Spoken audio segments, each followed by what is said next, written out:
Good evening, everybody. Welcome to Talk Wrestling here on the NoDQ.com and the Jeff Meacham Network YouTube channels, as well as our respective Twitter pages. Wanted to start with that. I know it's not the happiest way to start things, right? But I did want to get it out there and make sure I made my feelings known about Judy Bagwell. Unfortunately, we lost Judy on Friday. I talked to Mark this morning after I found out, and we talked for, as we always do, longer than I expected to, right? Talked a lot about just we started with Judy and just kind of went off on our own little tangents, as Mark and I always do. But he wanted to express his thank you to everybody out there that has wished him condolences, and everybody in the family condolences about the passing. CJ, I'm going to let you decipher that yourself. It's not my place to say. I will say this though. There is a GoFundMe set up for her funeral fund. It was set up by the friends of the family. And I made a decision earlier today that now through the 28th of November, direct donations, and not super chats, because super chats don't come through until much later in the process. But if you direct donate through my PayPal between now and November 28th, all the donations with labeled as such will go directly to the Judy Bagwell Funeral Fund. So that's what we're doing here at the network for the Bagwell family. So go ahead and hit that link. If you want to donate yourself, obviously, please do that. Don't be put off by me saying here, donate to me. But if you wish to donate to me and see if the funds get to the Bagwell family, I will, of course, redirect them. All right. So before I get into the Q&A, because that's what the show is about, ask me anything, right? I talked about in the chat room of Aaron's Raw recap. I had a revelation. So we were talking about Survivor Series coming up, the fact that Big E. I made the comment that Big E has to survive Roman Reigns at Survivor Series before he has to deal with Kevin Owens as a challenger. And I could not recall who the respective Money in the Bank winners were this year. Like, I could not make that memory happen. Nor did I remember that John Cena returned at No Money in the Bank, which shows you just how fried I am on the product. I did not remember that Big E and Nikki ASH were the Money in the Bank winners, nor that John returned. It's been a very long year. All right. So Caleb Jacobs with the first question of the night. He says, "Who do you think Big E will lose the W Championship to?" I mean, at this point, it's hard to say. I would have thought Lashley, but that's not the case. My guess as of right now, based on the Raw roster and the fact that Seth Rollins has that contract he can sign at any time, I'm going to go with Seth, just on a hunch. And if it's not Seth, I think it's going to be Edge.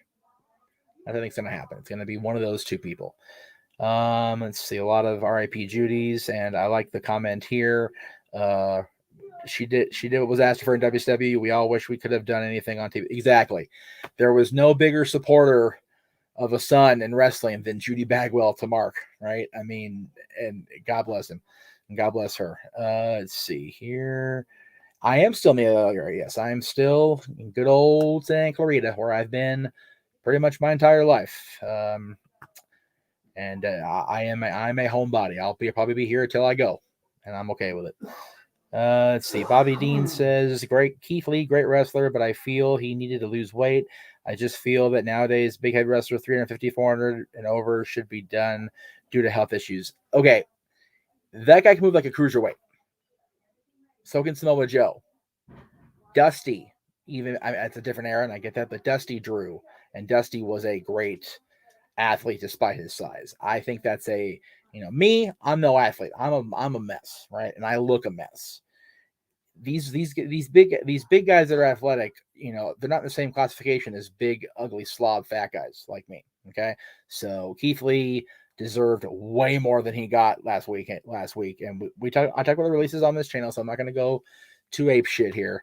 As did Mikey last week. We are going to talk about it with Greg though, so we'll see how that goes on Wednesday. I don't think WWE is risking Big E versus Roman. They'll be booked into a corner. I think they will have. Why is that booking into a corner? it's well established that Roman Reigns is the head of the table. He is the guy in WWE. Big E losing to him, even clean, doesn't hurt Big E for my money in the long run because it's Roman Reigns. Anybody else, we have a problem. But it's Roman. I don't think it's an issue. Who do I think will main event WrestleMania? Who will win the Rumble? Whoever wins the Rumble is going to main event WrestleMania. I mean, that's how it goes, right? I don't have Rumble picks yet. Couldn't tell you. It's way too early. Way too early. Let's see here. No, I don't think he is. I think they're going to let his contract expire without him becoming champion, and that sucks. And yeah, another great example of a big guy. Vader was 400, was billed at 450. I'm pretty sure it's a little more. And he moved like a freaking a man half his size and can do moonsaults and the Vader bomb, and just the way he moved in the ring was ridiculous. So yeah. Anyway, so that's not what I wanted to do. Yeah, there you go. What is Roman lost to Biggie? Jay, that's not a bad idea. I would, and again, you and I have talked about this all year. It feels like, this is The Rock's 25th anniversary of being The Rock, being Dwayne The Rock Johnson in WWE, or Rocky Maivia, The Rock, whatever you want to call him. I don't see a problem with that scenario, because then you get that definitive build toward a 2-night WrestleMania selling out. With that kind of length of build, you've got to sell out for you. Do I think Kevin Owens leaves WWE? I do. I think that he, and again, this is me.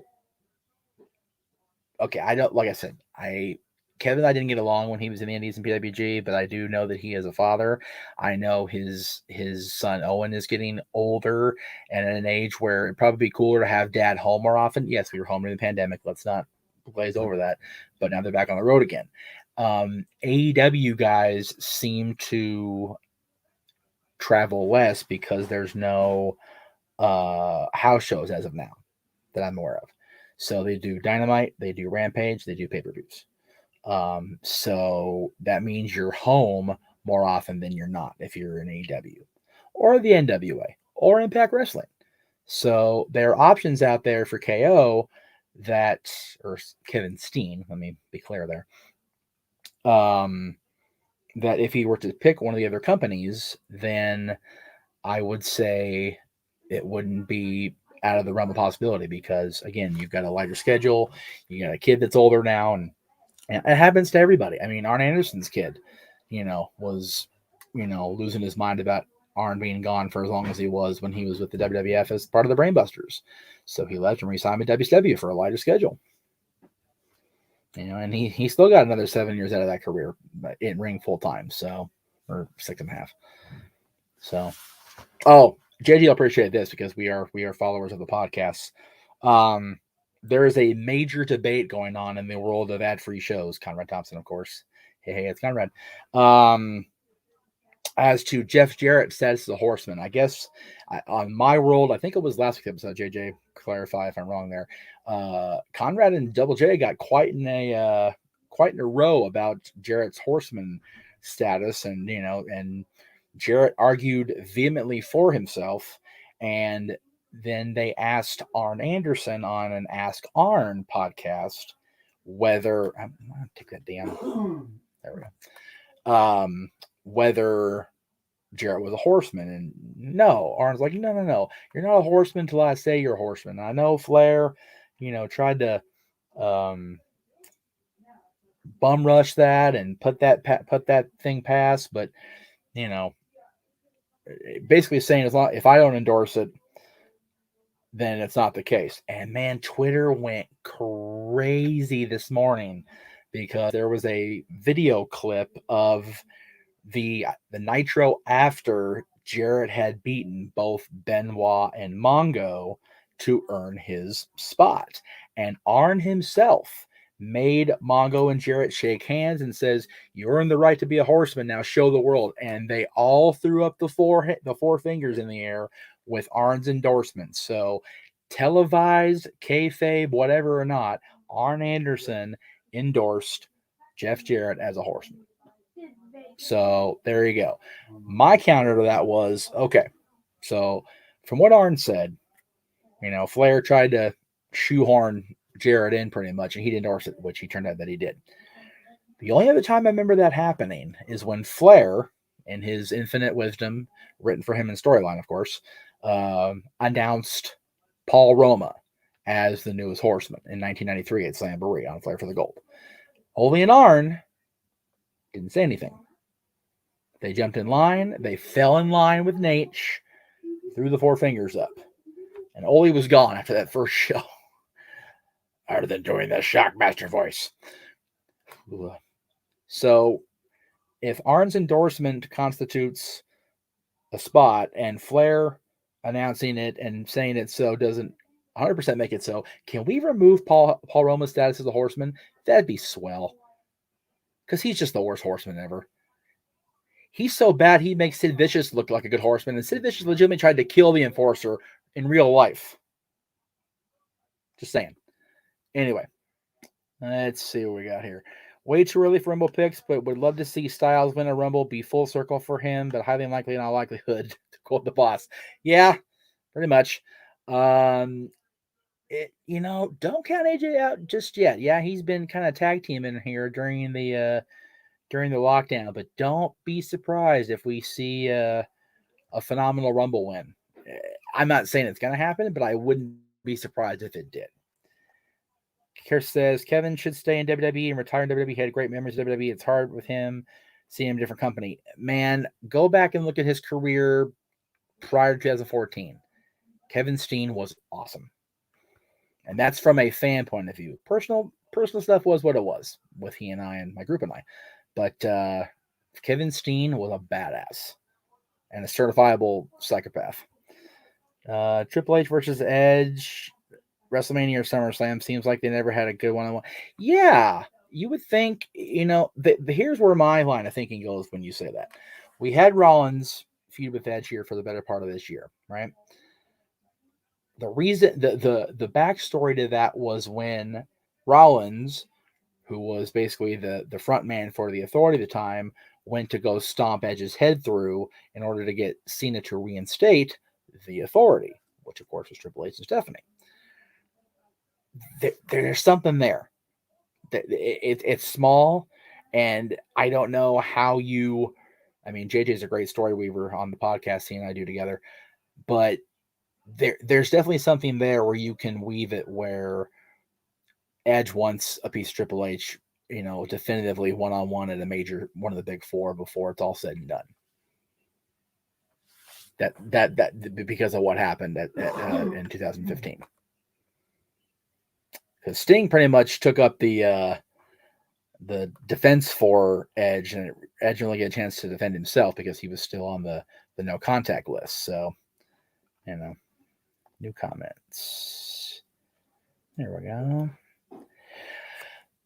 Sting, if you recall, was actually endorsed by Arn himself. Starrcade 89, the round robin, Sting, Flair, Muda, and I want to say the fourth guy was Luger. I don't remember. It's been a long time. But Sting won that round robin thing and thus won a shot at Flair. Arn walked into the ring, took Sting's hand, raised it, and threw up the four fingers. Basically, welcome into the Horsemen to keep Sting in the line at the title shot picture. Of course, in February, that all blew up, and we got the knee injury, and then the Great American Bash in July, and Sting became champion. Luger replaced Ole officially. He was an associate of the Horsemen, while Ole was, fiddle farting around with his kid, his punk kid at home, as Tully said.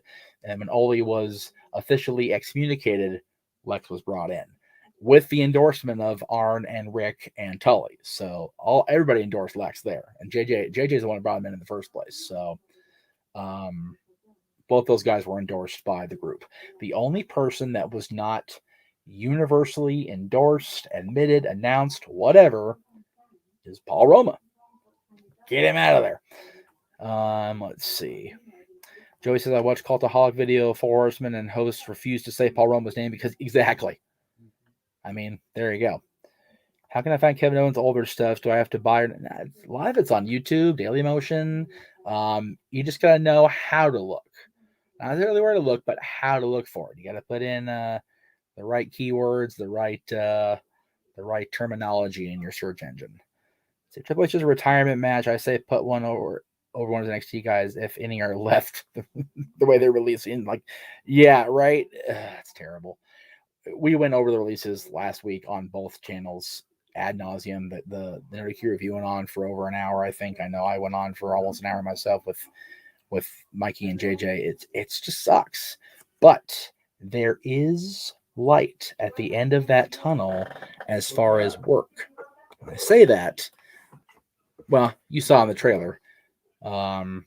Tomorrow there will be a bonus episode of Talk Wrestling that I'm going to do on this channel, on both these channels actually. I'm on, where am I at here? I'm going to be on the Greg Cherry brand. The Greg Cherry brand, JJ's channel, Cassian Studios, my channel and Aaron's channel about this topic, because I cannot tell you where I saw it. I don't remember in what context it was said, and this man always says context is king, so I do apologize for that, but it was mentioned almost in passing, really, that Eric Bischoff could take these signees that have been, cast aside by the machine of WWE and, give either like defeat AEW or give AEW something to sweat about or whatever the case may be.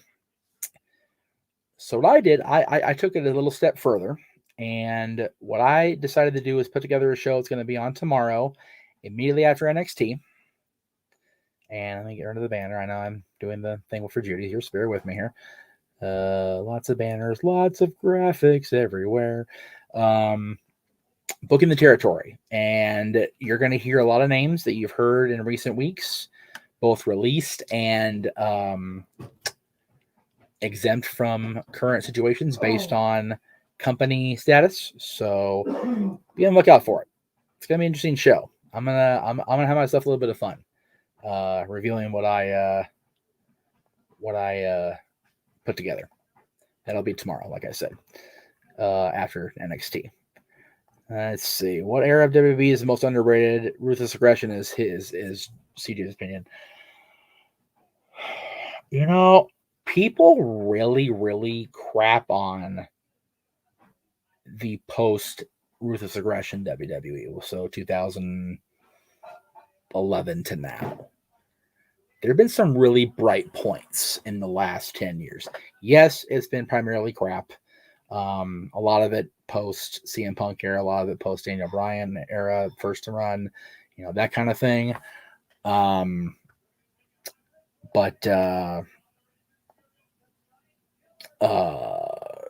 I think there's been a lot of good. So of all the eras that I have had direct access to, I will say this one's most underrated.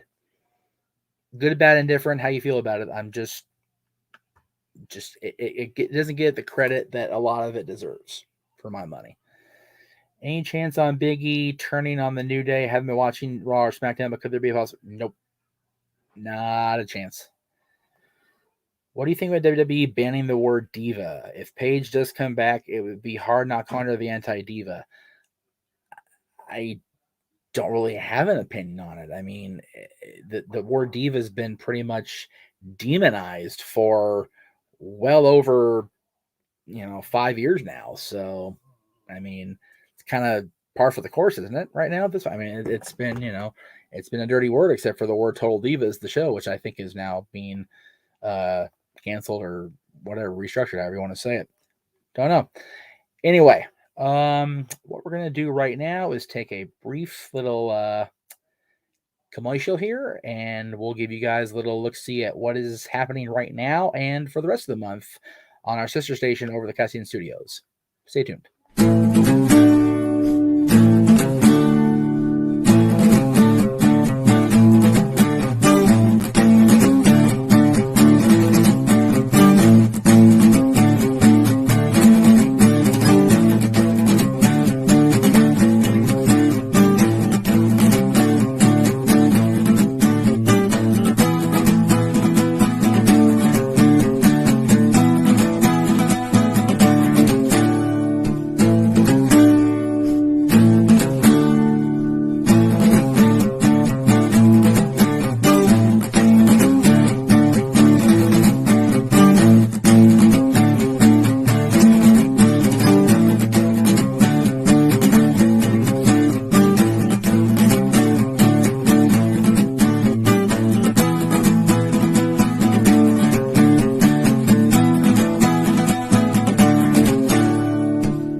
There you go. And yes, Caleb, Sally Field did play Forrest Gump's mom in Forrest Gump. So they've done more than one movie together. I didn't know about that either until I saw the trailer for this month. So you can see Sally and Tom doing something besides Forrest Gump's on this month's Renegades Reviews Tom Hanks month. So something to look back on as the days go along here. There you go.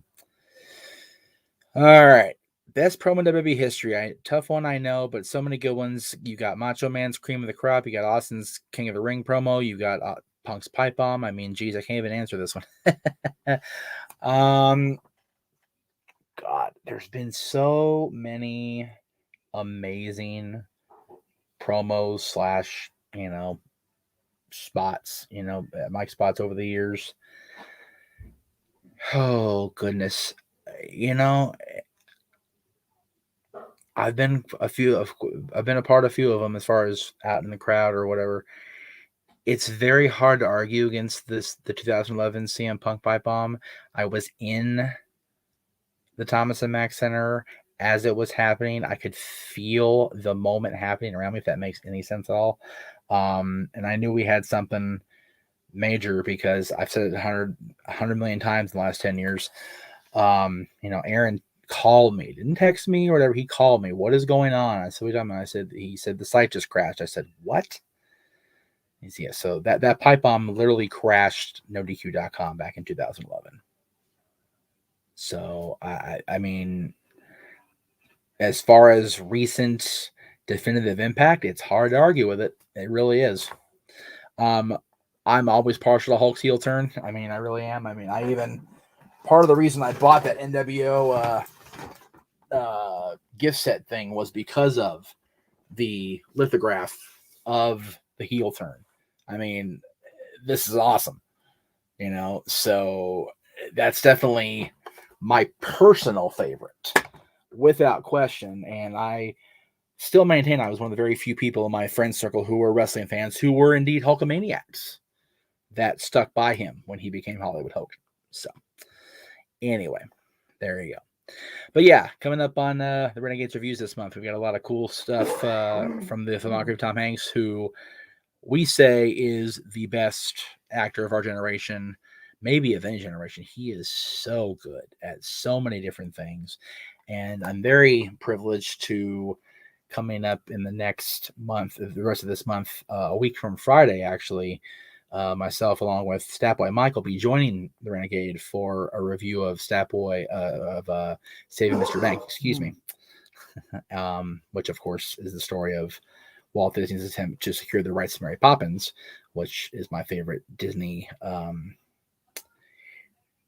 my favorite not fully animated Disney picture, like my favorite hybrid Disney picture as far as combination of live action and animation. I also get to do Polar Express at the end of the month, which is a Christmas movie, and I love Christmas. So it'd be cool to see how. And I think Statboy's joining JJ for the review that'll be up the day after our dad's Not Always a Wrestling episode of The Undertaker's Greatest Matches, which is a review of the Mr. Rogers story within the neighborhood. So a lot of cool stuff coming up. Tom Hanks is great, and then of course December is holiday movies, Christmas movies, and then January is going to be musicals, and JJ is not a musicals person, so that'll be cool to see. I'm going to run that trailer coming up in December on my channels, so stay tuned for that. I like Tom Hanks and Bachelor Party. I do too. It's a cool little movie. CJ says, what is the coolest WWE sport event you ever went to? Holy cow. Last Sunday I was at Game 5. Oh, wow. So you were at a World Series this year in Atlanta, which is awesome because that was your boys. Okay. Wrestling wise, I've been to my fair share and I've had great moments at most of them. The coolest one, and again, this is not going to sound very cool. It's going to sound very, mushy. I went to the Super Show in June 2005, where they taped Raw and SmackDown the last week of the draft on the same night, right? So Batista joined SmackDown at the very end of it with the world title. The main event for Raw was Chris Jericho and Christian and Tomko against John Cena, Shawn Michaels, and a partner we were not sure of at the time. And hand to God, Real American hit, and I became 7 years old again, and I ran. Yes, my fat ass ran down that aisle. We were in a section at, I think it was Staples. It may have been the Pond, or the Honda Center, what the hell ever. And so we were in a section that's like sectioned off from the actual built-in seat, so I couldn't get any further than like this little ramp thing. But man, I was close enough to where I could see clearly. It was so cool. And after having seen him be inducted to the Hall of Fame just a few months prior and bawling my eyes out then, that was cool for me.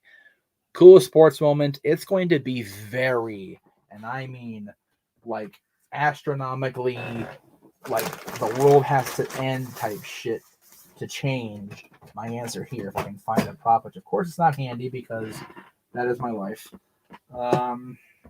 Shit.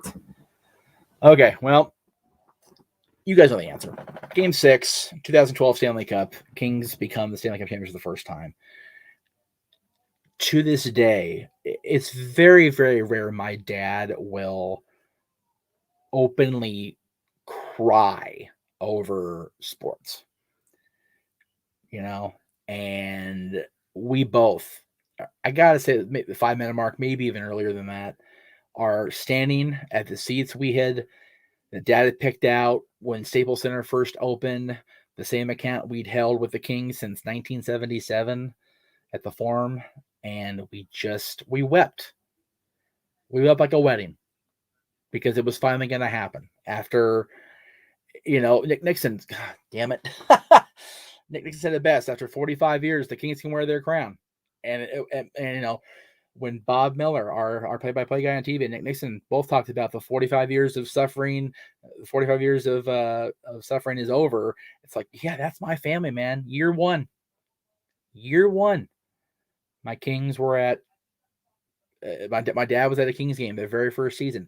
We met Chris Jericho's dad on the cruise, Ted Irvin, who was an original King.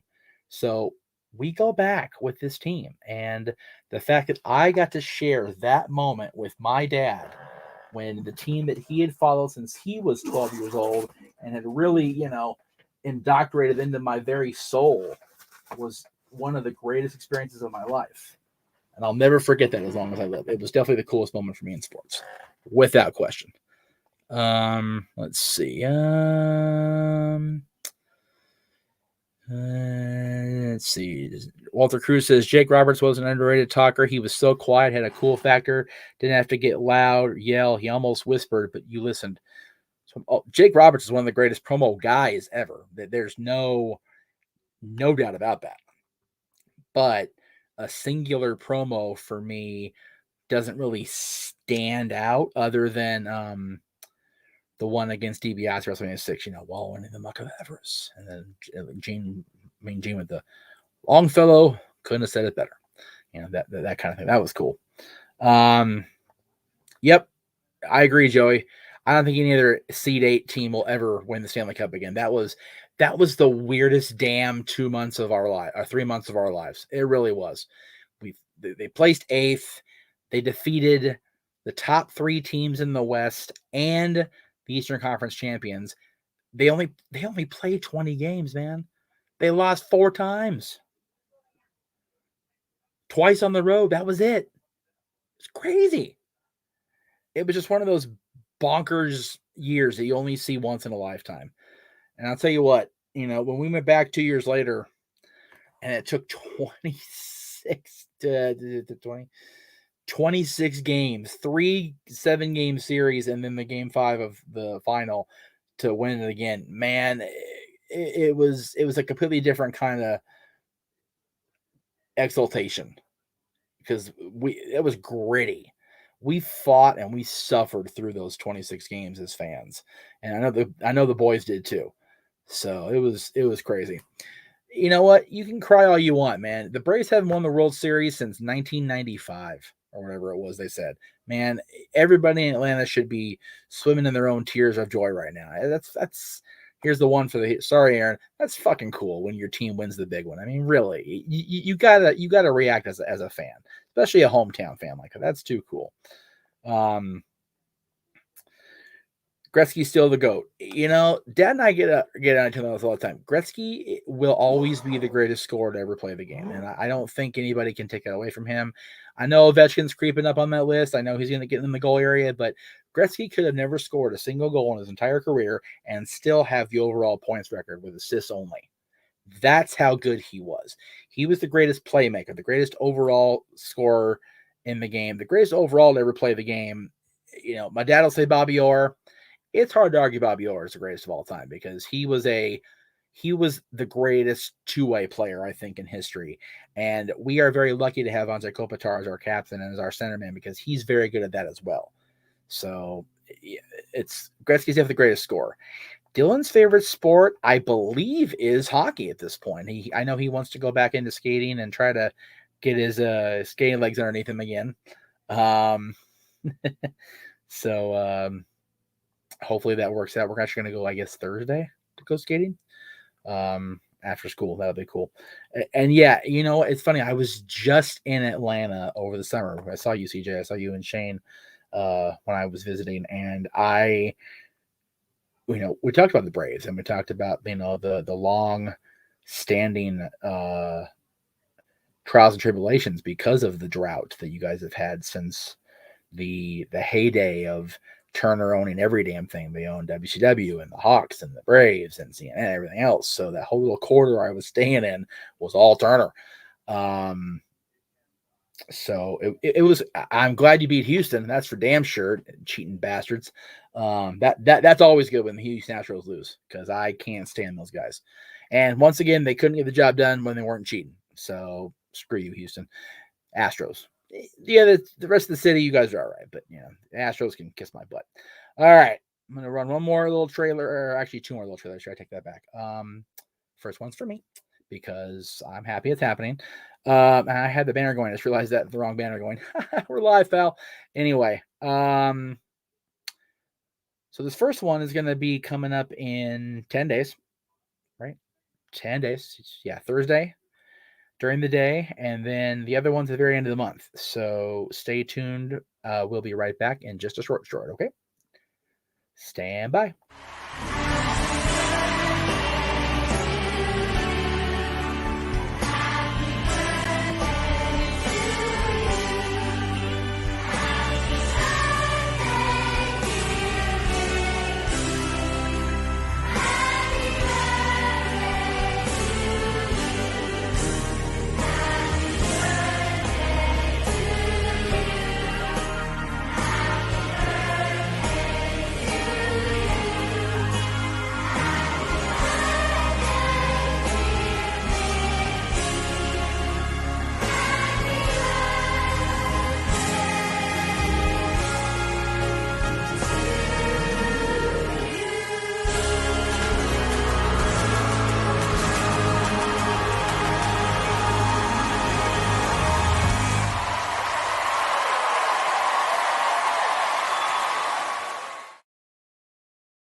And there you go. I get to see Mickey the Mouse on his birthday. Very excited about that.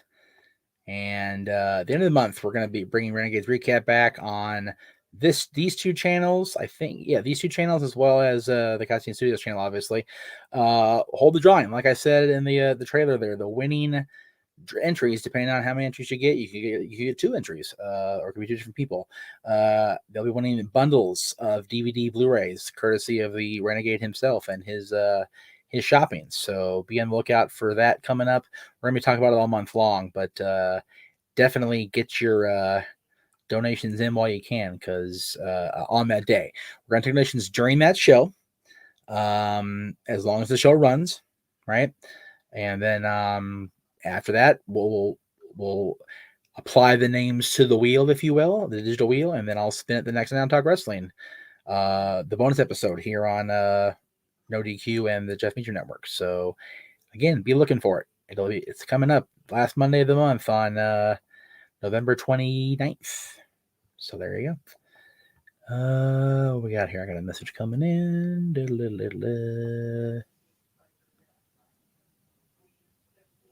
I didn't see his comment about Triple H. Now I feel like a cad.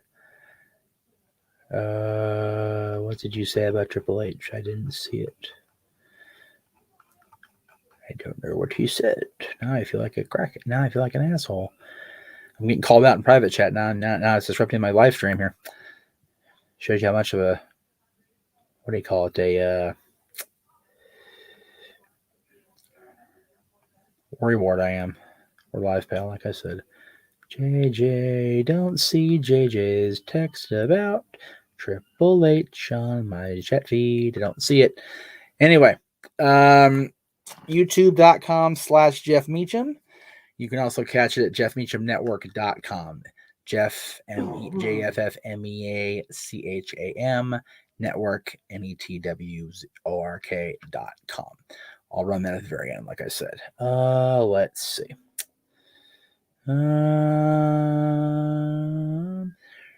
What you described as a Kings fan must have a Cubs fan. Yes.